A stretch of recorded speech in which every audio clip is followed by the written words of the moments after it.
The Little Mermaid statue is not far from where the ship's berth, and you can see it's surrounded by tourists. You'd almost guarantee that most people have seen the film and not many read the book, which is much darker and is almost reflective of some of the dark tragedy that occurred in his life. It's not Disney-esque at all, it's probably more like the book. If you decide to walk into Copenhagen from your cruise ship, it's all along these pretty walkways alongside the canals. There's an unusual sight I've just seen across one of the lakes, a windmill. Can you see it? The parks have continual references to being a seafaring nation.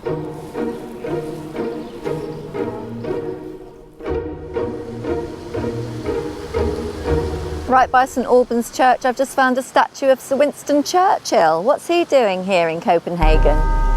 Could be something to do with the war, because they were one of the first countries to be occupied by Hitler and were occupied for a great number of years.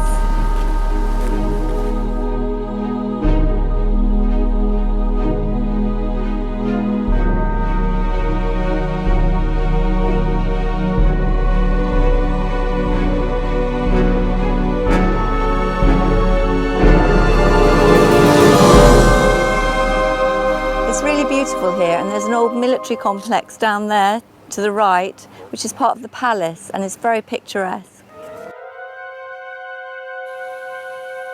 There are some beautiful statues in Copenhagen.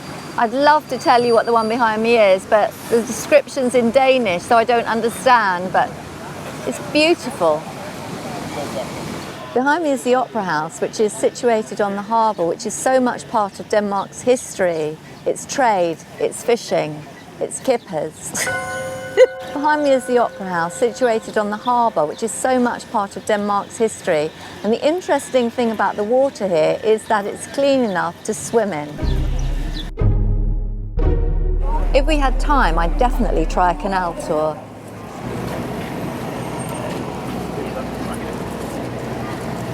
The many ways of getting around include a horse and carriage. There are 350 miles of cycle tracks here in Denmark, and that is the main mode of transport. They will run you over if you get in their way. And also, another form of transport are these little bicycle cars. The price of cars is so expensive that they're very common as well. Even the royal family has one. Behind me is the home of the royal family, and they can often be seen strolling around the grounds. The guards have loaded weapons though, and they are allowed to use them.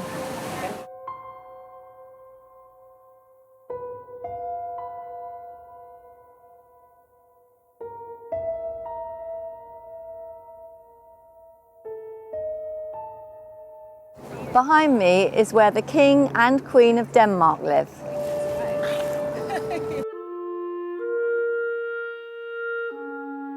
Opposite the palace is Marmorkirken. It's the largest domed church in Europe.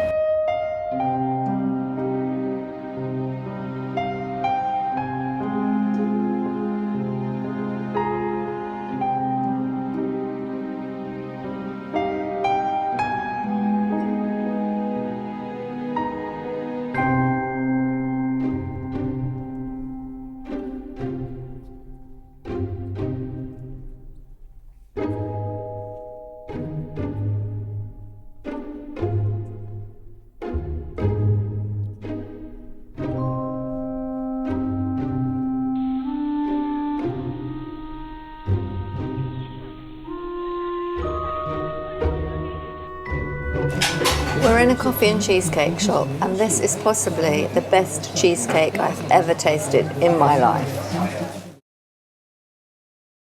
St Martin's divided into two sides, the Dutch side and the French side. Although this is the Dutch side, there's also a strong Creole feel. If you want to stay in St Martin, and I can't think of a reason why not, there are apartments to rent right here on the beach. Shouldn't have worn flip-flops. People kept stealing their crops, so they built the fort to protect them.